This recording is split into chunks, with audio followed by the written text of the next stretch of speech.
Boboko ya Mboka. Boboko ya Mboka. 3W. Pona mokolo lelo na yebite esengeli bato baya bamona pona kolakisa bolingo na ndenge vie na biso kokara otolo ba awa ezali kambwa mawa ezali eloko moko tokocha su commentaire te nyon surtout ezali ya kubongama malamu na soutien ya mama na biso Louise Nzanga o babengiye consul général d'Anvers. Awa nde toyaki ko défendre territoire. Ba mikolo to saiki ba de territoire. Toye malgré awa ya problème nini oyo vie azali mambo classe te azali mambo biloko ngana zana ngoyo. Ba biloko ngana ana ngo. Tout eza ba beate. Tout eza oro. Nyon sort. Oh comme des garçons. Ouais. Yamamoto. Hein? Yamamoto. Nini le susu. Oyo. Te. Oyo Yamamoto. Oh. Oui, na kosa. Eza oyinda. Non, ça c'est. Donc leli pena. Eza oyinda Kroko. Babingando ayawa. Ya Weston. Ah, Jimmy. Ayawa. Ah, Machelali. Et banjo la malé. Obito banana se. To banjo mata. Japon. Babi pato confirmé fungola ka mo bouton mo convier. Papa Mbazaki na 66 ans. Eza Zara. Papa Mbala 66 ans mais ah na confirmé. Elali.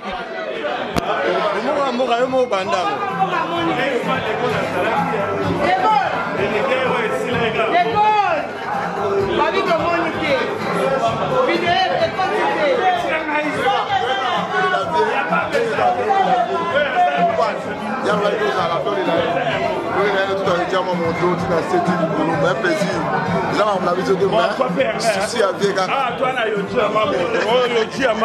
comme des garçons.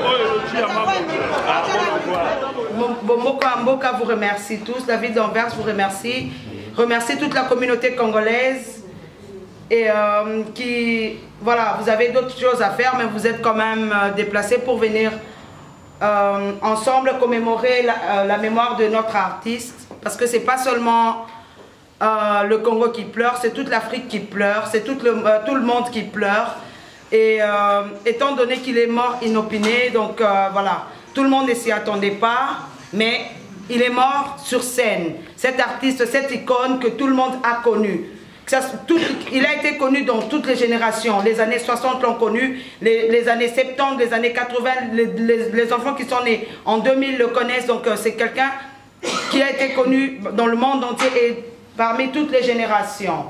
Et tout le monde connaît Papa Wemba, tout le monde parle de Papa Wemba, il y a toute l'Afrique qui pleure, nous avons vu ça, il y a même des Asiatiques qui pleurent parce que c'était une grande star de notre pays. Et Anvers a décidé, donc Bomoko Mboka a décidé ensemble avec la ville d'Anvers, ensemble avec vous, pour que nous puissions commémorer sa mémoire. Et sans plus tarder, je vais appeler l'homme de Dieu, le pasteur, le docteur Hubert Bau, excusez-moi si je prononce mal votre nom, pour 15 minutes d'exhortation, parce que quand même, c'est un deuil, c'est pas une fête, c'est un deuil. Il va essayer un petit peu de nous exhorter. Donc je crois que je prendrai ta place. D'accord. C'est bien. Donc je vous salue à tous. Bonsoir à tous. Bonsoir. Moi je voudrais particulièrement aussi remercier toutes les aspects qui ont organisé ces deuils, puisque personne ne peut ignorer cette grand artiste que nous venons de perdre. Je me souviens encore que avant que nous choisissions les chemins où nous avons choisi de servir le Seigneur, nous sommes passés à suivre cet homme qui nous a conduit, n'est-ce pas, dans beaucoup de choses par rapport à notre culture africaine. En tant que jeune de l'époque, je me souviens encore qu'on voulait limiter par rapport à son habillement, on voulait limiter par rapport à sa façon de parler. Il avait un style un peu différent et unique. Tous, comme notre sœur a dit, toutes les générations ont connu cet homme. Mais moi, je pensais, quand on m'a invité pour parler, d'exhorter, je me disais, mais qu'est-ce que je vais exactement parler dans de telles circonstances, étant donné que c'est un artiste reconnu et il n'est pas dans notre cadre par rapport à l'Église, je dirais. Mais en tant que notre compatriote et en tant qu'un baobab de notre musique, de notre pays, je me disais, qu'est-ce que je vais essayer de parler? Donc j'ai choisi un petit verset biblique et je vais réfléchir avec vous pendant 10 minutes. Et ce petit verset que j'ai choisi, c'est dans Psaume, ceux qui connaissent la Bible, au chapitre 90, pour nous les Belges, au verset 9 et 10. Il y a une petite réflexion que Moïse, qui était le leader des enfants d'Israël, a faite avec nous dans la parole du Seigneur. Il dit, tous nos jours disparaissent par ton courroux, nous voyons nos années s'évanouir comme un son. Nos années s'évanouir comme un son.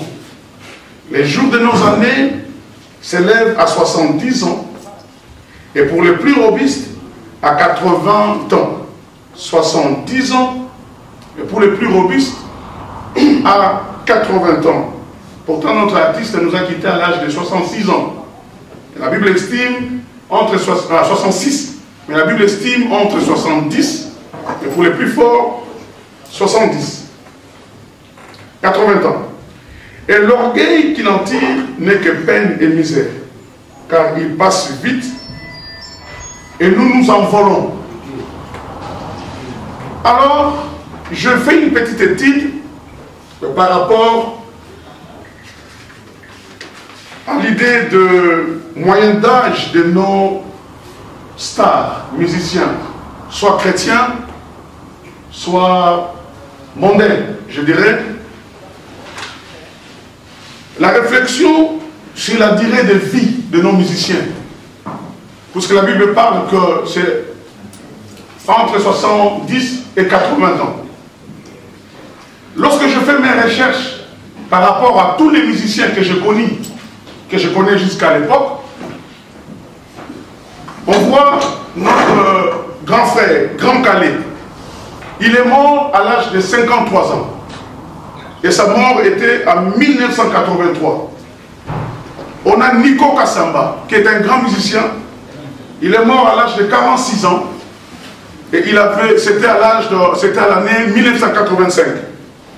On a les grands maîtres qu'on appelait de la musique congolaise, Franco Luambo, qui est mort à l'âge de 51 ans, mais c'était en 1989.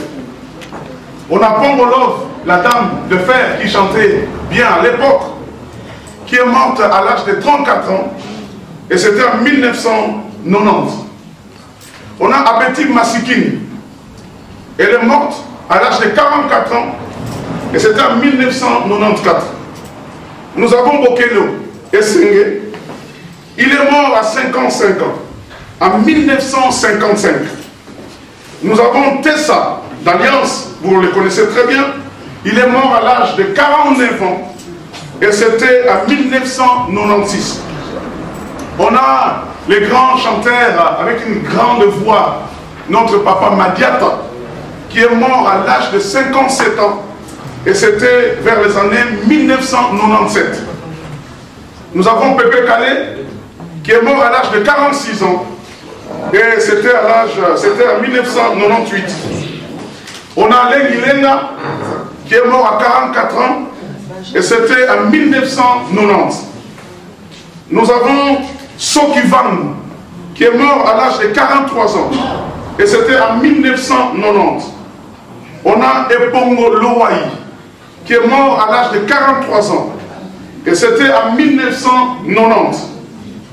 Nous avons Dindo Yongo, qui connaissent bien ces jeunes, qui chantaient bien, il est mort à l'âge de 45 ans, et c'était en 2007. On a Madilou System, qui nous a quittés récemment ici, il est mort à l'âge de 57 ans, et c'était en 2007, pardon. Et Pongolowai, c'était à 2000. Mais Dido Yongo, c'était à 2007. On a Charles Mumbaya, qui était un grand musicien chrétien. Il est mort à 50 ans d'âge et c'était en 2007. On a Wendo Kolosai, qui est mort à l'âge de 83 ans, le plus âgé de tous les musiciens, presque, je dirais. C'était en 2008. Nous avons Al Patino, ceux qui connaissent ces bons musiciens. Il est mort à l'âge de 36 ans, très jeune. Et c'était en 2008. On a Dimi Ombale. Il est mort à l'âge de 59 ans. Et c'était en 2011. On a Mouta Machakado, qui est mort à l'âge de 59 ans. Et c'était en 2011 aussi. Nous avons Debaba El Shabab. Il est mort à l'âge de 50 ans. Et c'était en 2011. On a Ndombe Opetum, qui est mort à 68 ans. C'était en 2012. Nous avons le vieux Taboulé, qui est mort à l'âge de 73 ans. Et c'était en 2013. On a le musicien chrétien Alain Moloto, qui est mort à l'âge de 52 ans. Et c'était en 2013. On a le grand musicien qui faisait aussi de scène de théâtre, Redo Likinga, qui est mort à l'âge de 59 ans en 2013. On a Kester Menea, qui est mort à l'âge de 57 ans en 2014. On a la sœur Marie Missam, qui est morte à l'âge de 41 ans, et c'était en 2016. Et là, nous venons de perdre les grands, n'est-ce pas, artistes de l'époque, Papa Wemba et Koumani, qui est mort à l'âge de 66 ans, et c'est en 2016. J'ai essayé de faire le total de toutes ces années d'âge. Ça m'a donné 1371 ans. Cela veut dire que dans la totalité des âges de nos musiciens, et j'ai essayé de calculer les moyens d'âge, 1371 divisé par 27 musiciens que je vais les citer, ça me donne 51 ans d'âge de moyens que nos musiciens nous quittent.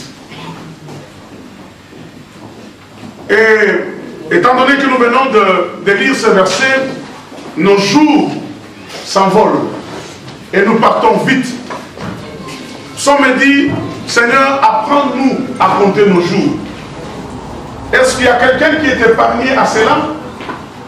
Le pasteur sont dedans, le musicien dit chrétien sont dedans, les musiciens dit profanes ou mondains sont dedans. Et je parle de mon pays, je parle de mon peuple, je parle de ma nation. Si nous voulons faire tout simplement un examen pour comprendre qu'est-ce qui se passe en réalité, on va en tirer beaucoup de choses là-dedans. Est-ce que c'est la négligence? Est-ce qu'il y aura point d'interrogation? Mais tout simplement, ce que je voulais dire à quelqu'un qui est ce soir, puisque c'est un matin, c'est un deuil, nous devons prendre conscience que chacun de nous, personne peut échapper à la mort. La mort est inévitable à tout et chacun de nous. Mais ce qui est très important, c'est poser des questions. Peu importe l'argent qu'on peut en posséder, peu importe le statut, peu importe le titre qu'on peut en avoir, la mort ne regarde pas ça. Nous devons faire attention, par rapport à notre vie. Vous savez, quand on arrive à l'âge de 40 ans, on ne parle plus de la nourriture, mais on parle du régime alimentaire. Il faut faire attention, il faut prendre soin de soi-même. Mais dans tout ça, ce qui est encore mieux, c'est que chacun de nous doit comprendre et connaître sa destinée. Où nous irons après la mort, après tout avoir, après que tu as eu tout le bien de ce monde, après que tu as été vedette, après que tu as été riche. Nous en avons connu autant dans notre pays qui ne sont plus avec nous. Ils ont vécu avec de belles voitures, avec de belles maisons. Ils ont joui de la vie, du bonheur de ce qu'ils avaient durant leur vie, mais qui ne sont pas avec nous aujourd'hui. Je voulais tout simplement tirer l'attention de quelqu'un, y compris moi-même qui vous parle. Faisons attention à nous-mêmes et prenons soin de nous-mêmes. Et surtout, chacun de nous doit connaître, après la mort, quelle sera sa destinée. Jésus dit, moi je suis la vie et je donne ma vie pour l'humanité. Il a dit, celui qui a Christ a la vie, mais celui qui n'a pas Christ n'a pas la vie. Que Dieu vous bénisse.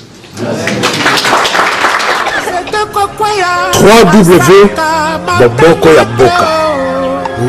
Boboko ya Boka. 3W. Merci beaucoup. Avant toute chose, nous voulons encore une fois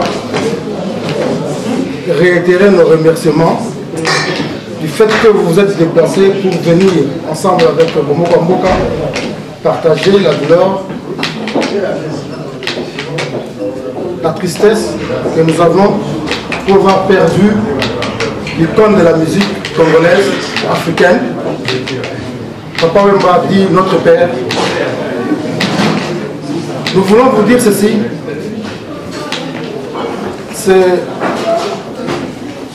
C'est triste. Comme le pasteur l'a montré, c'est triste de voir que nous mourons trop jeunes. C'est vraiment très triste. Parce que nous avons des artistes, d'autres artistes, aujourd'hui en Europe ici, comme le Johnny Hallyday, les Cécile, les Adisnavou, ou les ça, ils ont atteint presque le centenaire. Mais nos musiciens, nous, partent trop jeunes. Quelle est la cause? On ne sait pas.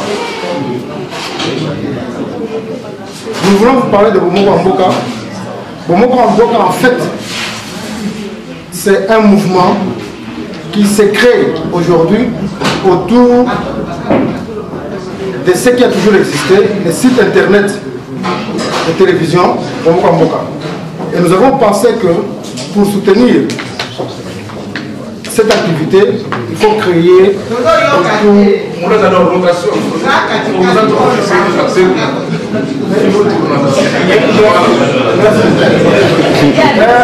voudrais aussi demander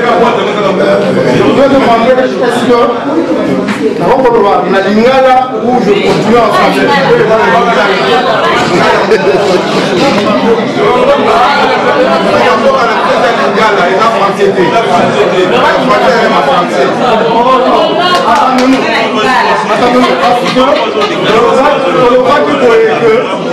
Papa Wemba a une icône de musique africaine mondiale. Donc, on va dire que ça, on va dire que vous allez une variété basali, comme tout le monde est là. Donc, on le police, on va dire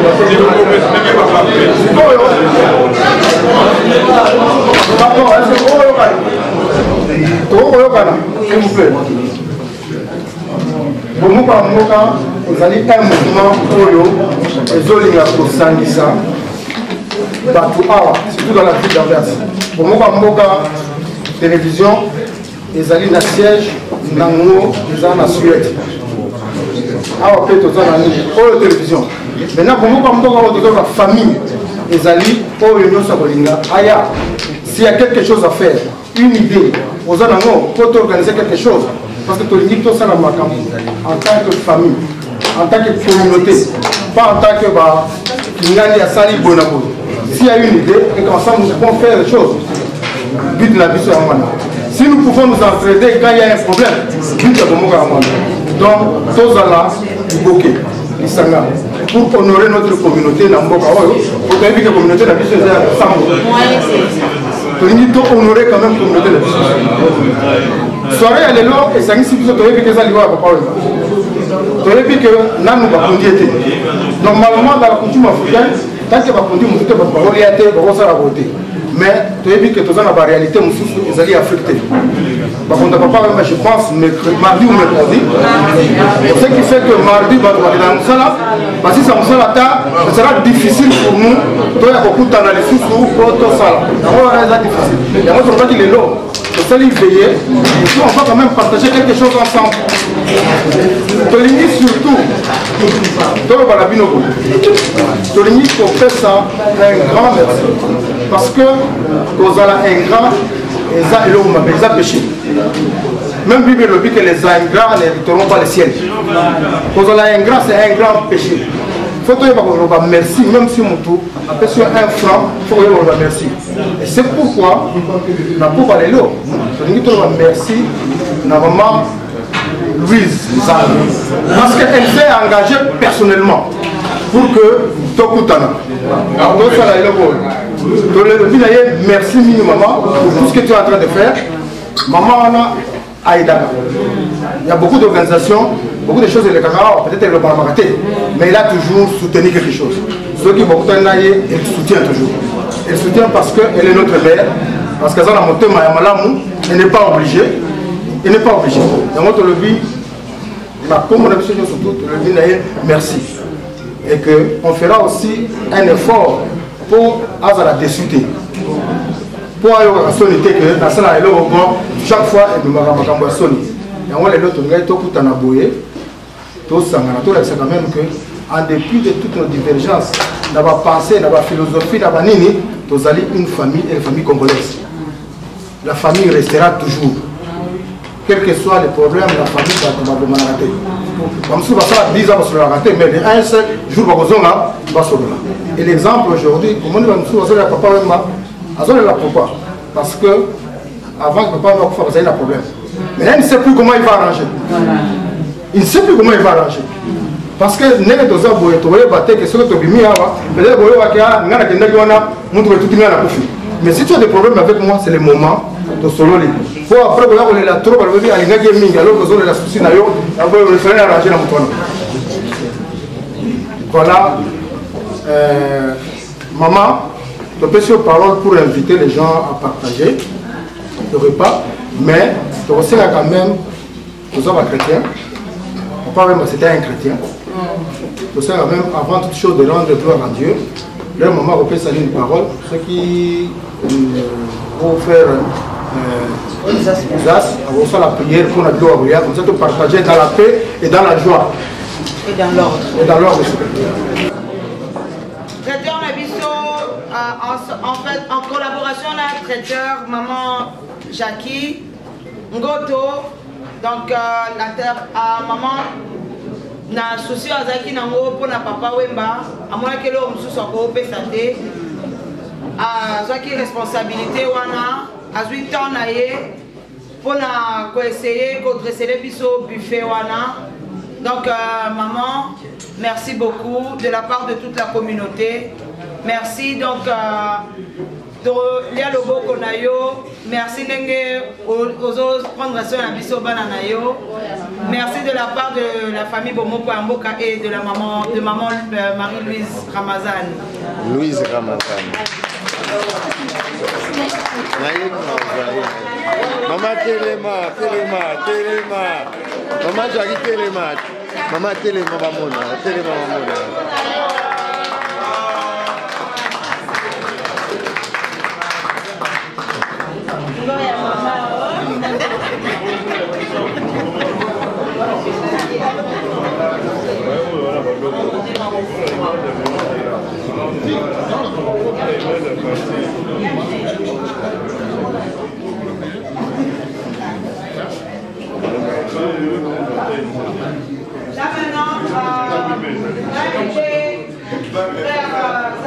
Là maintenant, oui, après, non pas encore. Dans l'ordre, s'il vous plaît, n'avez qu'à partager, mais voilà. On fait la file, on se sert. C'est le self-service, donc il n'y a pas un service spécial pour un service à table. Chacun va se lever pour aller se servir. Mais avant tout d'abord, on va... Nous allons prier pour la nourriture. Je sais bien que Maman Jackie Ngoto, Sœur Nabiso, il y a Lingomba, je sais qu'elle est chrétienne et je suis sûr que Viloko est dans de bonnes mains. Sans même que n'a prié, je sais que pendant qu'elle faisait le service, elle avait déjà prié. Amen. Mais comme on a l'habitude de pouvoir toujours prier avant qu'on mange, malgré cette conviction personnelle de Nazanango, nous allons quand même prier. Nous couvrons nos têtes et nous allons bénir les repas. Tendre Père, nous te remercions. Merci pour ces moments, ô Éternel, que tu nous as réunis en ce lieu pour commémorer la mémoire de notre frère qui est parti. Maintenant, nous voulons, Éternel, prendre ces mets pour mettre sous la dent. Père, je te demande, Éternel, Dieu des armées, de pouvoir bénir ces repas. Nous voulons manger ça avec action de grâce et nous pensons à ceux qui n'en ont pas à ce moment. Seigneur, tu bénis ces repas au nom de notre Seigneur Jésus-Christ et nous disons tous Amen. Amen. Boboko ya Boka. Boboko ya Boka. 3W.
Plaisir à tous.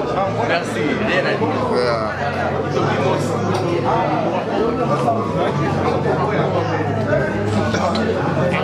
Pasta.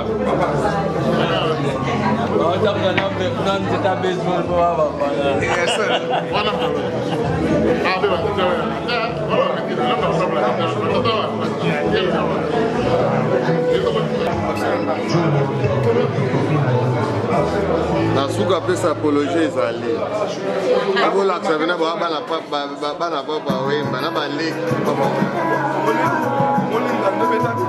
kasi tomona ngo aya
apologie.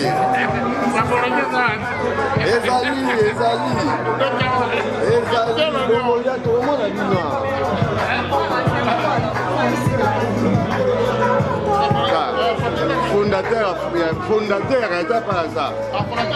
Fondateur de Mogamboka. Oui, oui.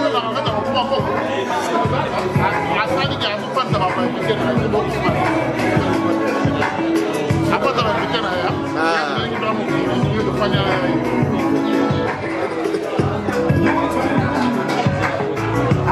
papa. Sorry.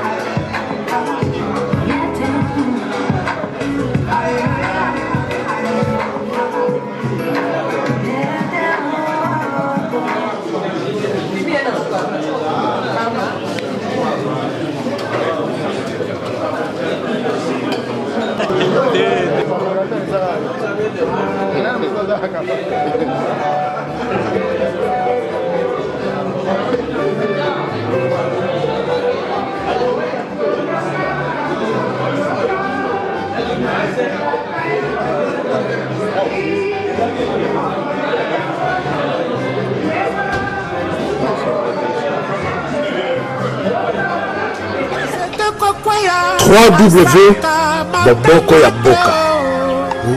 Boboko ya Boka. 3W.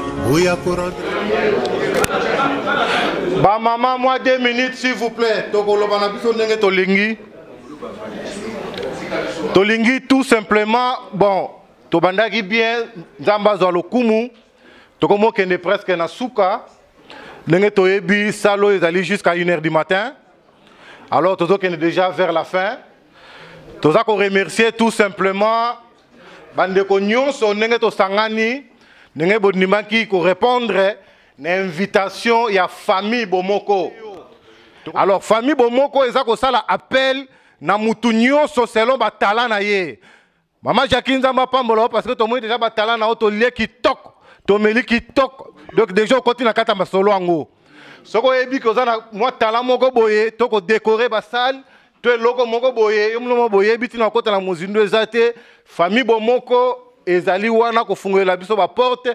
Kokota toujours na kati pour participer, pour assister bandeko nyonso ba congolais nyonso na problème de comme la biso. Avant qu'on remercier l'association, to bandeko oyo ba participer na phénomène oyo, to bosanité toujours qu'on remercier ko beta c'était na maman na biso maman Louise Nzanga Ramazani yende a sepela qui était abimisa mosolo na ye ya poche. Tolia, to mela, to sepela. Donc, kolia o tozo mela, pe ko mela, tozo ko mela wa. Ezalite ke Jean-Bel va mutabimisi mbongo. Ezalite ke Bomoko ya mboka mutabimisi mbongo. Ezalite ke famille Bomoko ya mboka mutabimisi mezali mbongo. Oyo euti epa ya mama Ramazani Nzanga. Mama Ramazani Nzanga azali nani? Mama Ramazani Nzanga azali consul ya ambassade ya Congo où ezali installé na Anvers. Yenda za responsable. Mama moko boye avant di sa beauté na ndenge na ye pe aza gentil na ndenge na ye. Esika azali nzamba pesa ye mikolo ebele pe makasi. Donc kaka ndenge masolango ezalaka to bosanité ko remercier ba site na biso OSS eza installé à Anvers. Na yebi ke tolobaka mbongo Congo tolia kango te mais tolia ngo lelo. Ongai muta politique onga kolabo moliango. Bon pour na okende un peu plus vite na za ko remercier site na biso oya Congo ya Sika 1 yango vraiment et participa qui na événement oyo. Et sans oublier aussi site ya Bomoko ya mboka ya Anvers oya simami na Yemoko Jean Belva et Sika Zali na sima caméra merci à trop. Tobo sanité lisusu Congo Sukisa oya simami na maître Dona. Et sans oublier encore Candy Shop, balobi Candy Shop makaza babombo yepe na kwena ye nzamba pambola ye.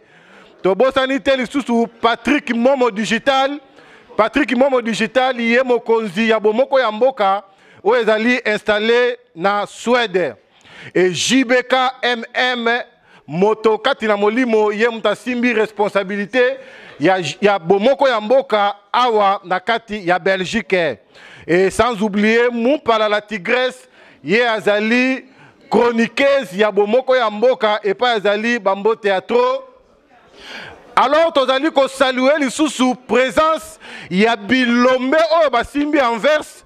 Soki batangi Anvers baza koyoka bakombo na bango tokoyi ko échapper bango te po soki to échapper bango za un peu moi crime moko boye bino boyebika nde masolo yango ezalaka et tobosani te le président Storil Mukuna et pas azali bambota trop est-ce que pona kosala moi plaisir soki bolingaka ye tokoyeba soki tolingaka ye soki tolingaka ye te moi maboko esala moi genre soki maboko ebeti te na otala bilongi yango soki maboko ebetami te cela veut dire que tolingaka ye na ndenge likukuma et tobosani te o babengi le roi de Gaulle et pas azali na tenir noir ya matanga bambota trop soko beti mbote obeti maboko te cela veut dire otongaka ye et tobosani te Don Quichotte balobi Don Quichotte l'international na bango toute la ville en parle et pas azali bambota trop maboko kaka ndenge masolo yango ezalaka tobosani te lisusu les grands courus ya kana bango faklo et pas azali bambote ya mingi bino moko boyimba solango kaka ndenge vandaka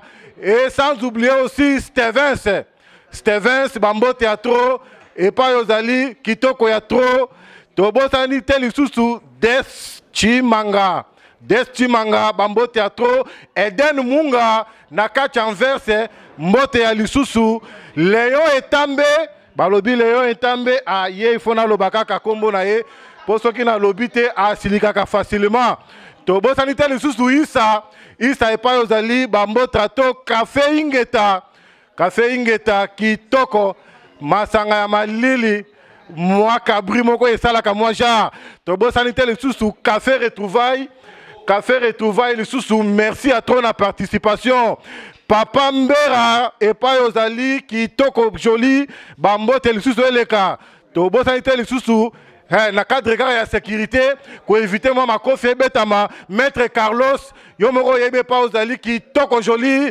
soki moi sécurité balingi ba menacer moi makofi kobosana te ko ya mbangu tala biso bakolo moi pema yo moko yeba kwa ndenge zalaka tobosani te lisusu maître Ziko masolango ga ndenge zalaka maître Ziko bongisaka déjà moi ba paquet po kala mingi te bomoko famille bomoko e ko zo moi menace to kobenga yo kana système kaka ndenge mlo boyebi.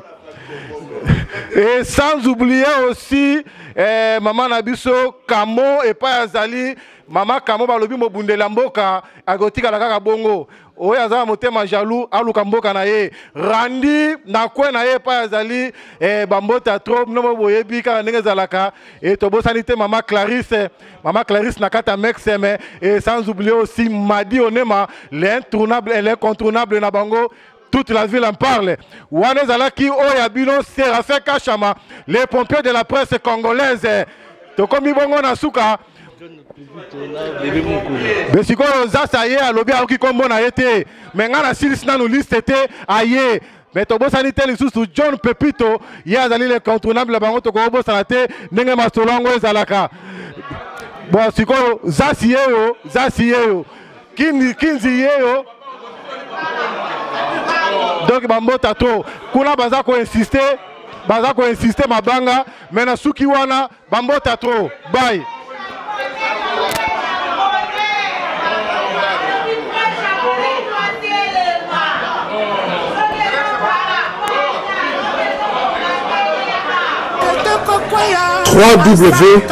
Boboko ya Boka. Boboko ya Boka. 3W. Bomoko ya mboka ndenge tozawa eza ya koyinda na kati ya Anvers. Dans la minute oboye toyolela papa Wemba papa lobaki tolela ye na forme to bandolela ye to salite te balobi SAPE biso tu yango nazala bavie nanga Don Quichotte mon preso babi yama moto banda likolo tina se soko ekoki te eza baba donc longwa ale eza ya koyinda balobi te babi eza mambo basite te eza ya koyinda mama na ngai ye awa etikali pete ye moko Francis roi de Gaulle vie nanga donc fungola ka totala quoi fungola te rien balobi namoni y landani quoi merci bavie nanga donc là maintenant, Neni Bo se sentir, Nanenge vi accueilli, Nabi Keza Mawa, oui, mais émotion a bien un moment où il est. Ouais, normalement, bon, on a CPI d'abord pour Momongo Amboka, l'Anvers, Art Basali. Donc, tu as dit pour tout réunir pour la mémoire avec beaucoup, malgré la Bakundi était. Donc, ils ont passé pour faire activité sur la rebelle. Mais, dès que il y a que mes mémoires, on a une image et qui était. Là, on a une idéologie, toujours fait beaucoup. On parle. Donc, il y a passé. Je suis là, tout le monde a la bien, fait à Koufi, à Tigrisson, mais esprit est ça. Idéologie, vous comprenez? Donc, idéologie est ça. Il faut changer. Bien avisé Don Perry, le président, quoi. On a minute au boé. Balobi Votel, l'élégance porte un nom, quoi. Aïe, c'est coquille, quoi. Awande, tu as défendre le territoire. Mikolo, tu sais qu'il va défendre le territoire. Tu es malgré. Ah ouais, problème, Nino, vieux, Azaïma en bois classe, Azaïma en bois biloko, on a Zanango. Biloko, on a Zanango. Tout est ça, pas bien. Tout est ça. Lyon saute. Oh, comme des garçons. Ouais, ouais. Yamamoto. Hein? Yamamoto. Nini le chouchou. Oh yo. Te. Yamamoto. Oh. Oui, d'accord ça. Et ça au Inda. Non, ça c'est. Donc les lipes navier.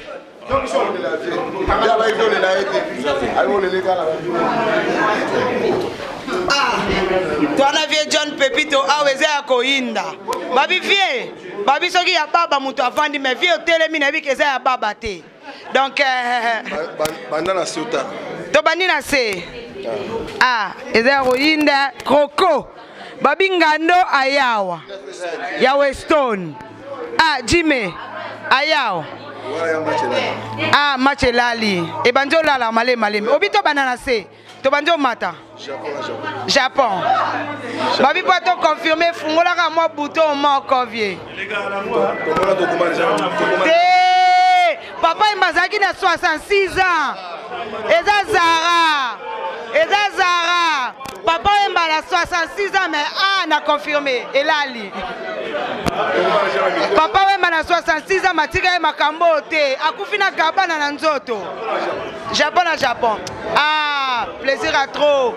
Oleli papa. À part ndenge vieux Papa Wemba et loko yo lelo tala ba congolais baza pro. Lelo mundele ko ta koma o distinguer so amoni sénégalais so yeba ke wana sénégalais. O aza congolais pour la vieux Tolanda idéologie vraiment esika keyi akeno pema vraiment la boboto. Donc pour l'angai naza affecté personnellement. Donc na mona ke pour la musique sina. Musique sina mona ke ndule soyo biso to vanda donc na Paris avant ya roya. Donc moi je suis parigo mais to colline donc pas ces autres salanga na habiter so ba monsieur so e sala ba ngonde wana. Pour le zala ke vieux wana so bimine loko wana. Au taliboye naza ko se rappeler série naina na kin. Naina kin via betara chaussette mo ya jacquard. Ya ba roka. Abi je suis tout à jacquard.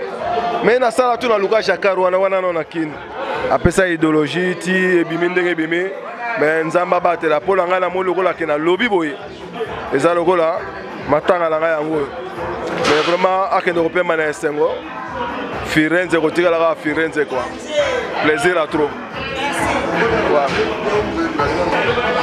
Oh, Tomoni Petoni Wazabang. Oh, les ciseaux d'or. Et Zéroïnda. Babi Soki Baba s'abstenir. Ah, namoni déjà Balmen na misu. Kotoyo, la main d'or. Ciseaux Anna. Yo po na photo à déclara. Oh, umela. C'est bon. Balobi c'est mon mot na propre, il faut y aller en inverse. Moka diamant. Basi kitoko bazali awa.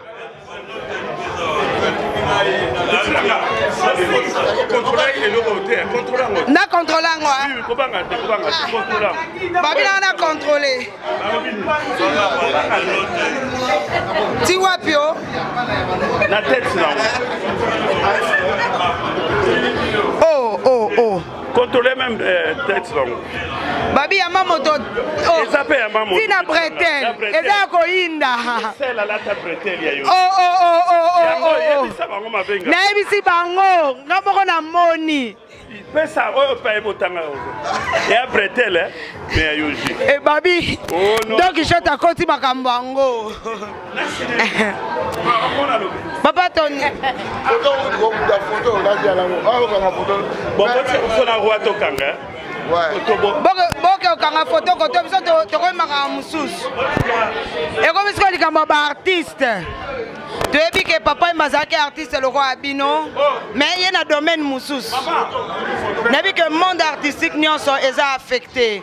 Papa m'a marqué toutes les générations des années 60 à l'an 2000. Papa azalaki wana quoi. Nabi que na moment oyo tout le monde est triste. Mais nalingi moi témoignage moko venant de ta part par rapport à papa. J'ai beaucoup. En tout cas ça passe na loba qui ont déjà na mission à Liboso. Donc tout ça on les la kaka. Tout ça on les en tout cas il y a donc on attend que le batte puisque ça passe mingi. Donc les loso qui pena bato bazo ba posa ya poto. Mingi, et là pour Papa Wemba. Vous comprenez? En tout cas, pour beaucoup de Papa Wemba, il y a donc grand tout dans mon néné dans la communauté congolaise. En tout cas, ils ont passé, il y a Mingi. Surtout qu'ils sont en vers ça, donc toko kate, ils m'ont toko kate. La sentir vraiment que non. Envers c'est les lits. Envers les lits. Papa bito tangsama ya misute. Mukoya okufa to tangsama ya misute. To la ta propre. Ya on a un monat. Ben normalement que non l'élégance, la propreté, la classe et mon ami. Ya on a peine moni vient nga, ah vient na mona okala. Ciseaux d'or. Ciseaux d'or yekoto. La yela ah ouais. Yela main d'or. Koto Simon Design. Ah, comprendre bien la longue vers père. Il y a un romo bossane. Papa. Si il y a un témoignage ni koza nango na moment oyo par rapport à vieux beaucoup. Tu as vu que l'émission Liboso le bail que non. C'est ton vieux. Donc là maintenant que corps est commis Kinshasa, tu as vu que dans quelques jours viens encore à ma belle et comme il peut la réalité ango témoignage no cause ango ressentiment ni no cause ango na moment oyo négozo mona que tout le monde réuni pour commémorer mémoire ya vieux beaucoup.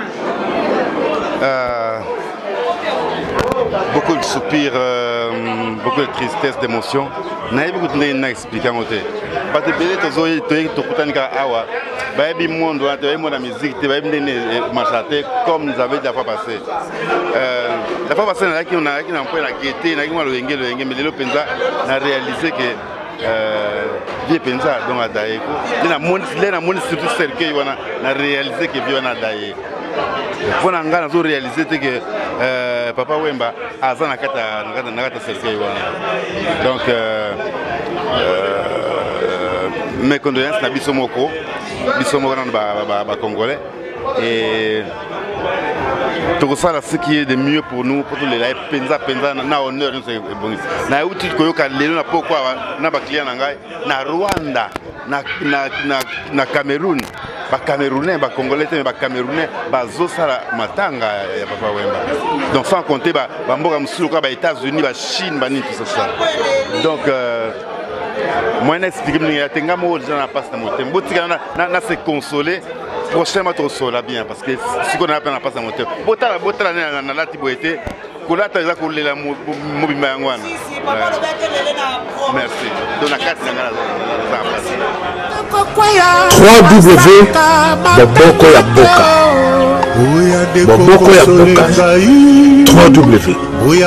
Nabosani TV nanga moko asali trop, il était trop dans l'ombre. Donc, Bavienanga Bamoninga na oko la bango yeyo. Maman chérie. Oui, papa. Olobini maman. Nabi lobata liloba moko. Lilobonga na koloba kaka. Ezara ya kitoko one basengaka na Bible. Lobaka liloba pona ngai. Na bakana maman Louise. Maman na nzamba pambola e. Azwa li pamboli place azali. Bokondo na biso. O totoba. Ikon na biso. Yemoko prom nzamba azwa swena e. Avant tina loboko na mobali. O tokoloba e likambu ya famille ya bomoko mboka. Donc nabikaka merci mingi na o esami lelo. Tu veux que esami na se nege pe na likolo za ko salama. Nege pe za ko senga kaka. Bon natiki yo mama. Merci beaucoup. Babi famille ya bomoko mboka toza ebele. Papa nanga pazali awa papa. Merci beaucoup na famille Bomoko ya Mboka. Merci beaucoup pour l'organisation.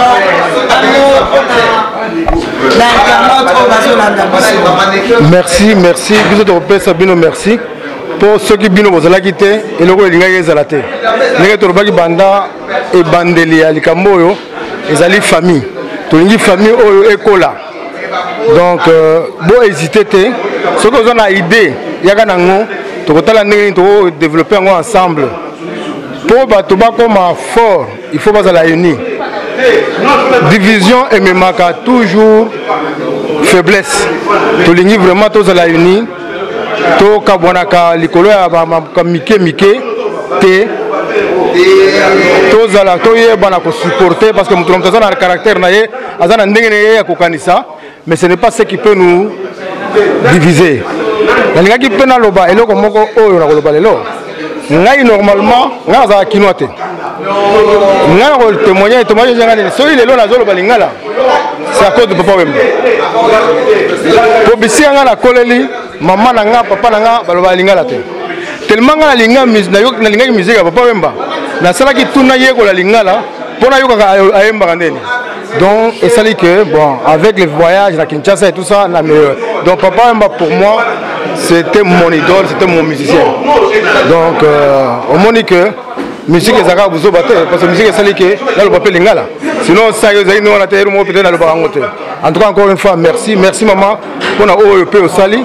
En tout cas, Nzamba Pambolayo, et tu canisi que tu seras toujours ensemble. Nzamba Pambola. Bon, on veut dire, Bomoko Yamboka. Maman Louise Nzanga Ramazani, consul général de la République démocratique du Congo. Maman, nous vous disons merci.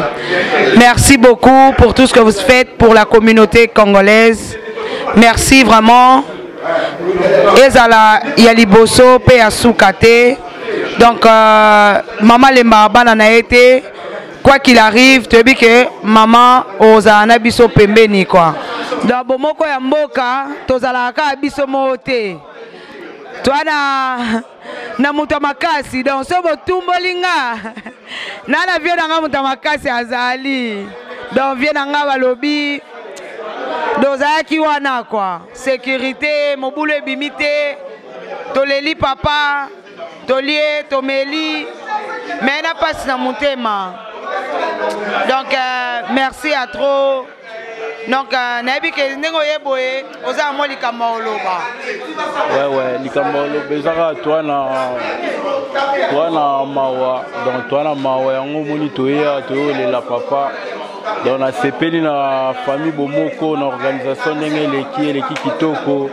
Donc na moni batu bazé belé donc baer na moni ba maître Carlos Tumba, na moni ba Deo, na moni ba tout baé donc ça lui plaisir quoi. Donc na remercier communauté congolaise tout boezara bien donc et l'homme on senga et l'homme on souligner il faut tous à la Bomoko. Tous à vraiment Bomoko communauté na biso, tous à Bomoko, tous à na boyo kani, tous à na bolingani et ça bien ça très important. Donc mboka za mukie tala neti ba maman nanga ba oti musika mais ba y ensemble tous les lana bango na vex. Donc ça la mieux biso tous à la ini. Donc nous remercions surtout maman Louise Zanga na Onyos to sali tinde to mon organisation l'équipe kitoko boeza grâce nae donc il me sali pour et ça la boue moi bah financièrement naé ou apesi yango sali qui et les cas bien boue donc na CPL Maka c'est vraiment les namoni batutu plaisir à trop donc mawaraka donc to perdre icône la musique na biso donc il m'a trop. Merci beaucoup Papa Nangai, merci.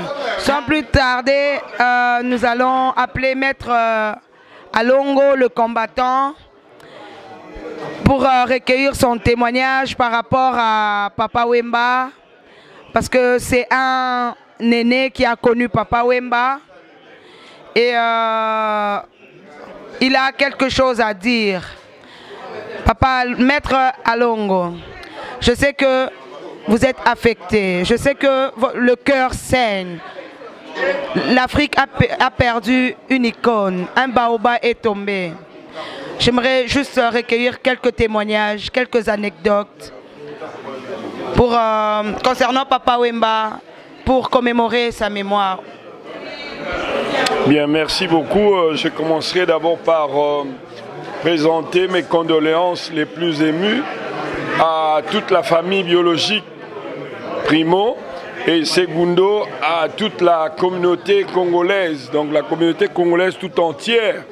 Parce que cette perte n'est pas qu'une perte de la famille biologique de Jules Chungu Wemba Dio, mais c'est une perte qui affecte la communauté congolaise ou qui va au-delà même des territoires, du territoire national.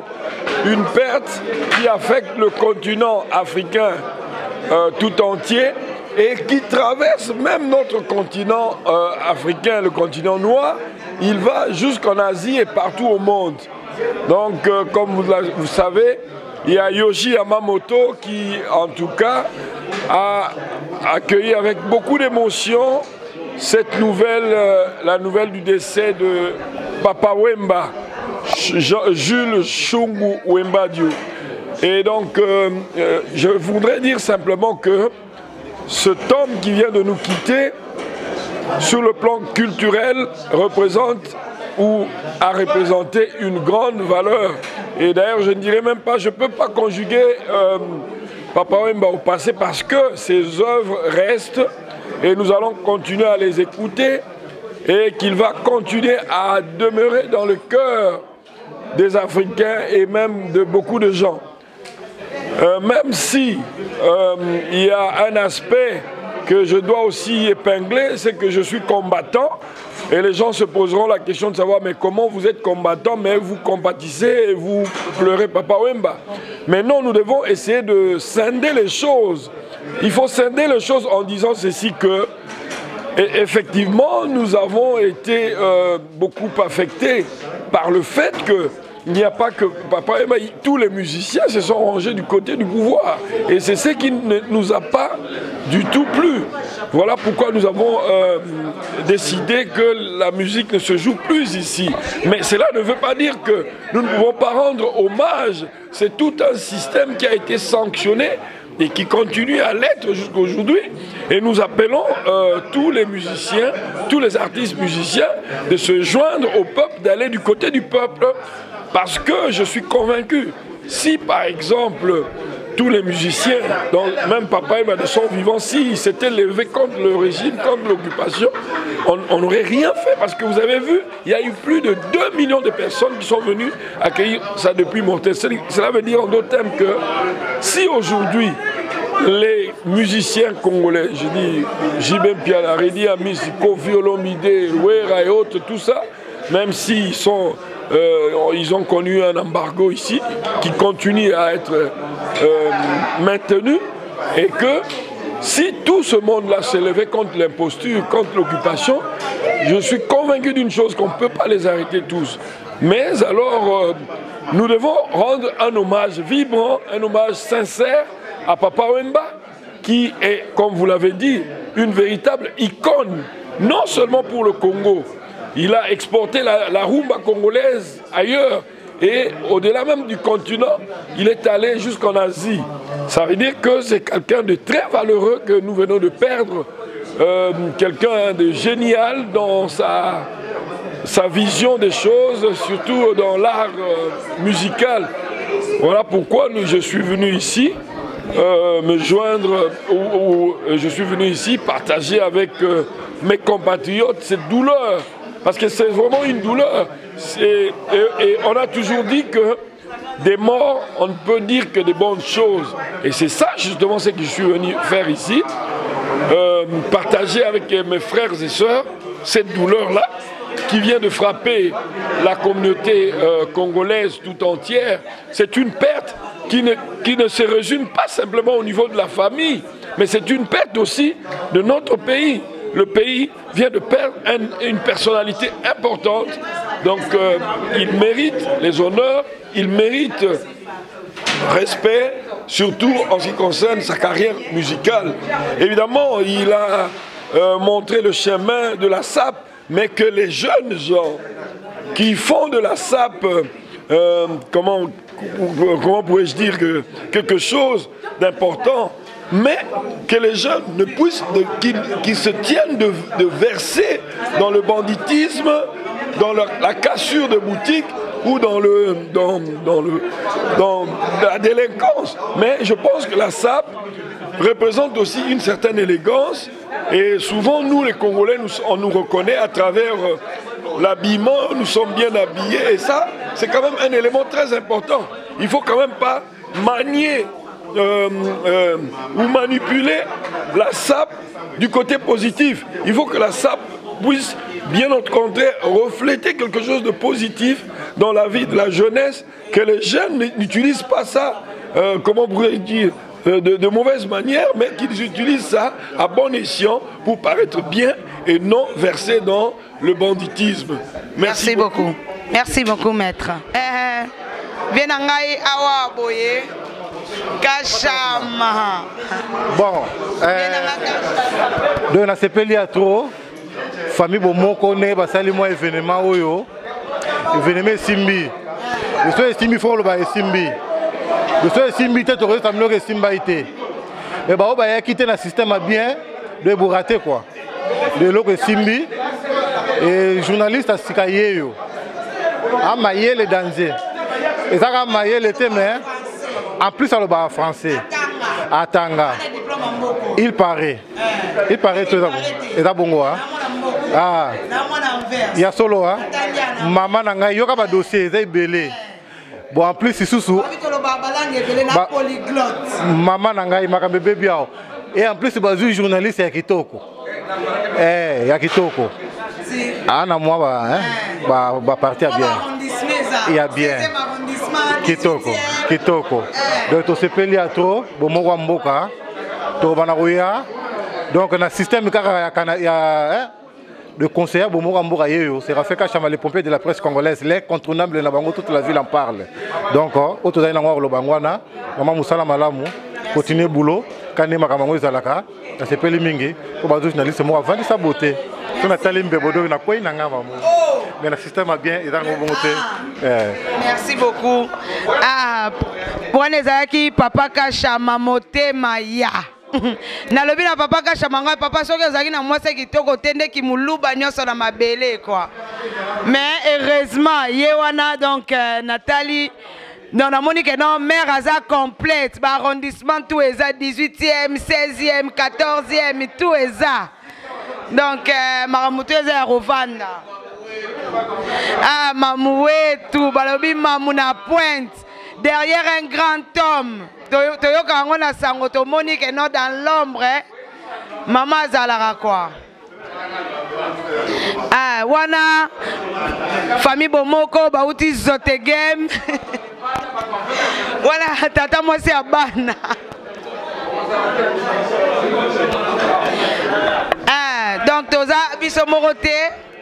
N'enverse ma sœur nanga bazali ma sœur ba moni biso to okola l'autre comme ba maman mais bango ba onuna te ma biso to comme ba maman na monde biso ne to onuna koleka bango donc noir et bima pamba te. Si aujourd'hui ma sœur est habillée en noir, c'est parce qu'il y a une raison, parce qu'il y a son cœur qui saigne, parce que l'Afrique pleure, le baobab est tombé.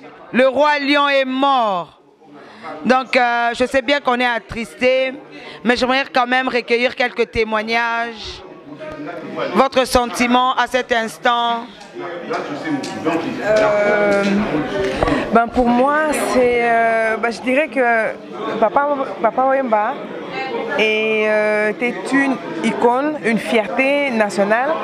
Non seulement la fierté du Congo, mais une fierté pour l'Afrique et toute la planète en fait. Donc c'était vraiment notre ambassadeur culturel partout dans le monde.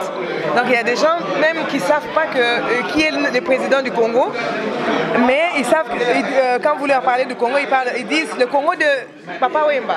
Donc c'est vraiment notre ambassadeur, notre porte-parole. Et la mode, moi j'ai étudié la mode, j'ai un diplôme de mode. Il m'a attiré malgré que les gens parlent toujours des sapeurs comme des délinquants ou des choses comme ça.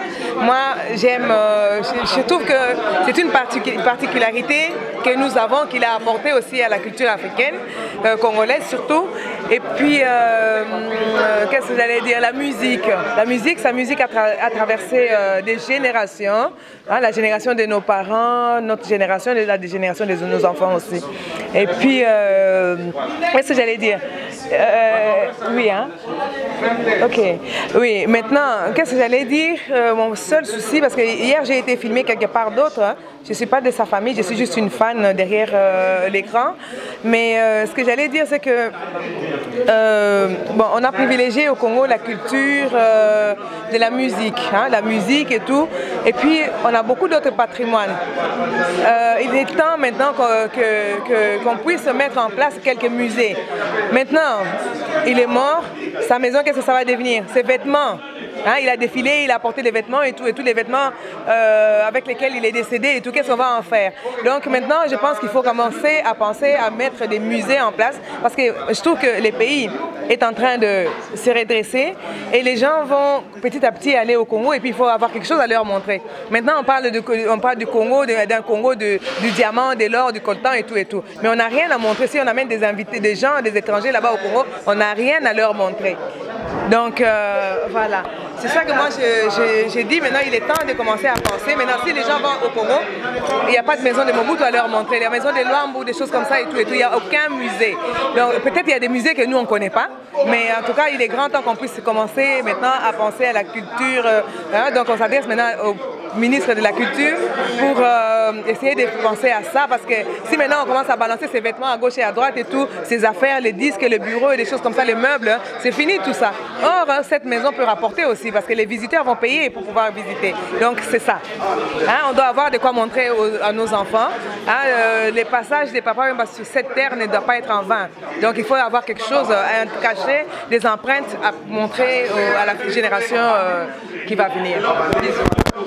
Bon, merci beaucoup à la famille Bomoko Amboka, merci beaucoup à maman Louise Zanga Ramazani et merci beaucoup à Guilhem Mouniax, merci beaucoup à toute ma famille, la famille Lolenga, merci à la famille Engo, merci à la famille Eyale, merci à tous ceux qui sont venus nous soutenir, merci à tous mes vieux, merci à la patrona. Bienvenue Ndombe, Nabosani Ote, grande sœur Nanga. Merci aussi à Béa Tchachi, Nabosani Binote, Binonyoso, sœur Nabiso Anvers. Naya Anvers, na moni que non, Anvers c'est comme des paysés, bato Kalamingi Balongwe. Mais naebi que Facebook ils ont quand même qu'on réunir Bisso et tout. Donc il y a mon vieux aussi qui est là. Vieux Randi Balobi, Anvers c'est là. Viens rendre pas lobby et pas écoler là. Merci mingi na bande konyo surtout Papa Wemba Olivia ba génération na biso to vivre ba époque nyonsto to na ba série ba mère supérieure te na minute lelo yo to na ba nyonyo bo et tout ça. Mais azavie aro kenene ngwana tout ça te yango toye pona baloba que te place batwazo kamawa il faut partager bango mawa place c'est on passer ensemble to ya Xavier na biso to bossa na été ye moto apprendre biso que non congolais les loba ko banga biso que congolais faut la ta kitoko oza la propre oza la bien tout ça et l'idéologie au te pas na ye les autres très pas idéologie wana bikolo musukana solana bango babanga biso babino ba congolais bobo tout ça même na ba to so bas la biso ba congolais babanga bango babino nga ko nga congolais té puisque congolais azo coûté trop cher et a idéologie au pas Papa Wemba. Merci beaucoup na muto génération na yebi na roba mingi tema to na mama na motema. Merci mingi. Merci beaucoup Papa Randy. Ah oui Congo eza kolela eleli vraiment, France eleli, Belgique eleli, Suède eleli, Finlande eleli. Donc Papa Wemba, ceux qui batia Facebook dans l'au-delà, ceux qui batia Internet dans l'au-delà, papa, ceux qui zala qui ataba commémoration nyonso et salami, ba hommage au nyonso, ceux qui ekokai ko la musayo papa, olinga komona combien la population te pleure. Combien t'osa attristé pour la nouvelle Oyo Boye. Date où il y a le 24 avril 2016, tu as blessé un peuple, tu as blessé une nation. Donc, Naosengaka Nanzambe, abattez la bananayo, abattez la maman Amazon, maman Marie-Rose. Oh yemba mingi na banzembo nzamba batela viva la muzika bana molokai ba fan nyonso ya molokai donc viva la muzika botika la toujours unis toujours bomoko ezate lokola papa kei bokoma na roswana ba dispute pour rien non botika la unis pona musique wana oh papa a enseigné kibiso donc na pesi merci. Merci Naba japonais nyonso, merci Naba ministre nyonso ya Papa Wemba donc tobosani binote. Merci beaucoup Naba japonais nyonso ya Anvers tomonaki John Pepito azalaki aboye. Donc tomonaki ba Serge Lolenga bango tout bazalaki. Tomonaki ba vienanga Pati, ba vienanga Guilain bino nyonso bozalaki. Donc merci Naba Moko ya Mboka et merci beaucoup surtout à maman Louise Zanga.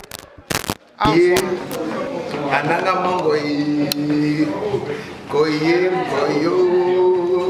Donc ils ont bien posé.